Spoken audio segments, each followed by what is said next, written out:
Okay, hi guys. So in this lecture, we'll be starting off with the stereochemistry of esterification. Okay, so let's get started. So in this lecture, we'll be discussing on stereochemistry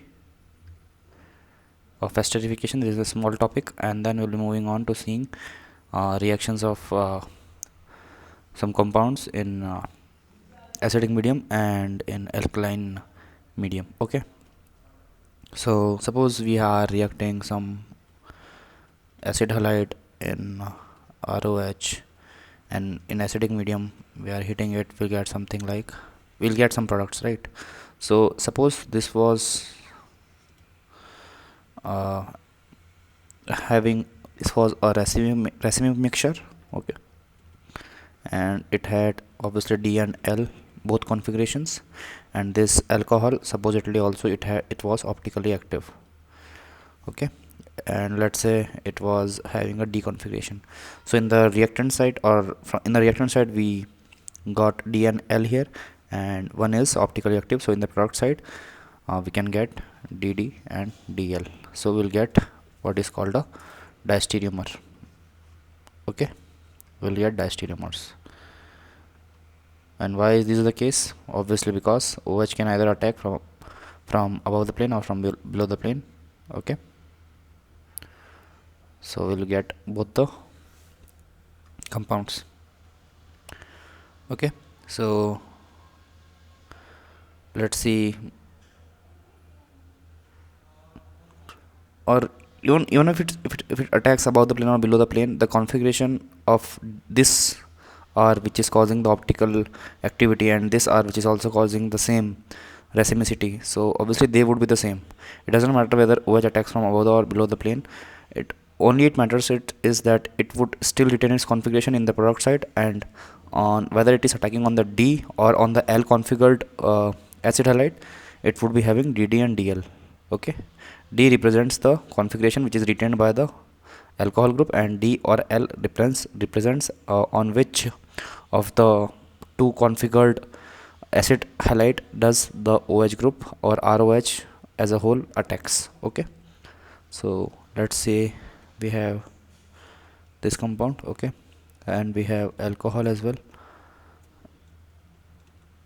okay, and let's say it was optically active, and it was D, okay, and it was racemic, okay, and it is D and L both. Okay, so what will happen in this case is, obviously in the we reacted with H plus and we heat it, so we'll be getting DD and DL again.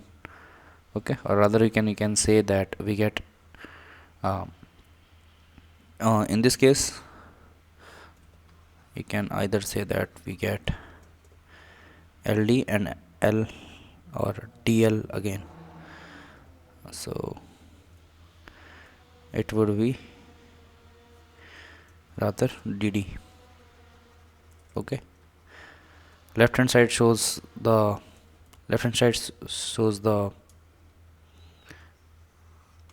OH configuration, and right hand side shows the acid configuration. Okay, again we'll get something called as diastereomers.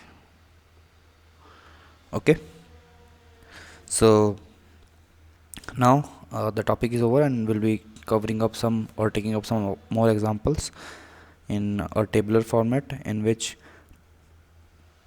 first column is acidic hydrolysis, okay, second column is compound, okay, and third column is alkaline hydrolysis.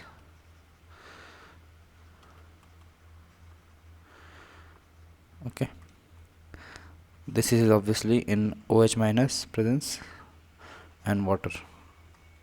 Okay, so we'll now discuss the same. So we have this nitrile, okay, then this on reaction with H plus, or in acidic medium will get something like this compound, and in alkaline medium will be getting something like RCO2 minus. Okay, if we have something like ester OAT in acidic medium, will be getting acetic acid plus alcohol in basic medium, we will be getting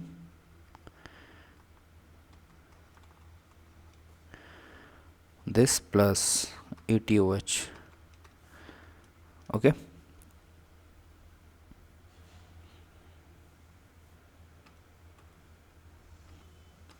why does ETOH does not convert in ETO minus? Because alcohols and ethers are stable in basic medium.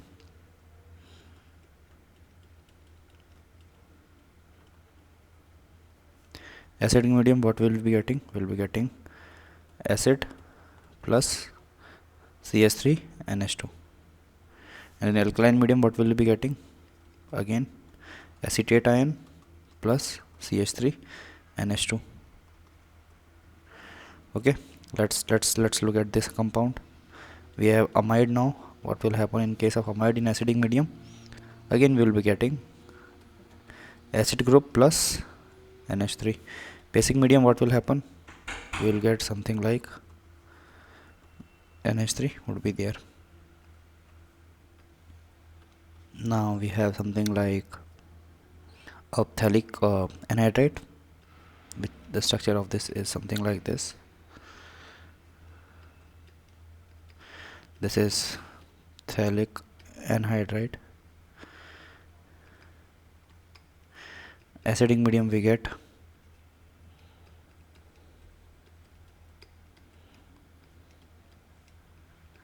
something like this, and basic medium we get O minus here. This is O.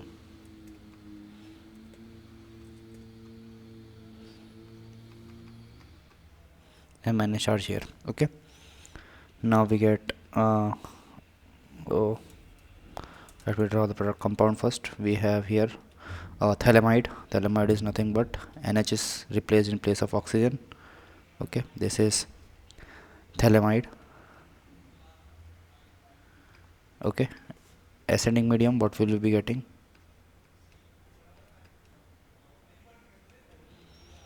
OH here and double bond O, NH2 here. And basic medium, what will we be getting?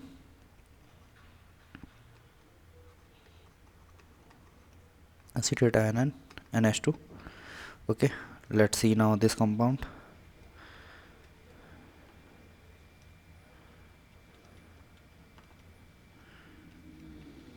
Okay, so this is an ethyl thalamide.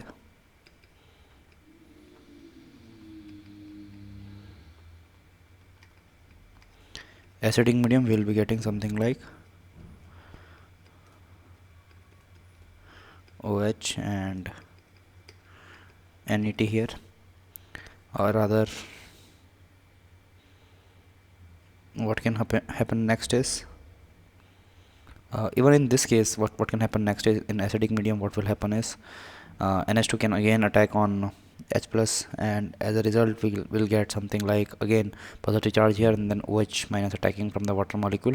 So we can also get in the second step, so we'll get something like OH plus NH3 here.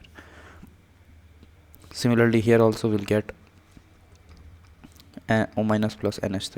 Okay, so this can also it can actually again attack on H plus, and as a result we'll be getting NHET plus OH on this carbon atom. Okay, so this is OH plus NHET, or rather NH2ET. Okay, and in basic medium what will we be getting? We'll be getting something like this, plus obviously NH2ET. Let's see the last example. So we have anhydride. What happens when we place anhydride in acidic medium? Oh sorry, this was the basic medium. What happens when we place anhydride in acidic medium? We'll get 2 moles of CH3 CO2H. What happens when we place it in basic medium? We'll get 2 moles of acetate ion. So with this we come to an end of this lecture. In the next lecture we will be seeing Gabriel thalamide synthesis of 1 degree amine. Okay, so till then, good luck and goodbye.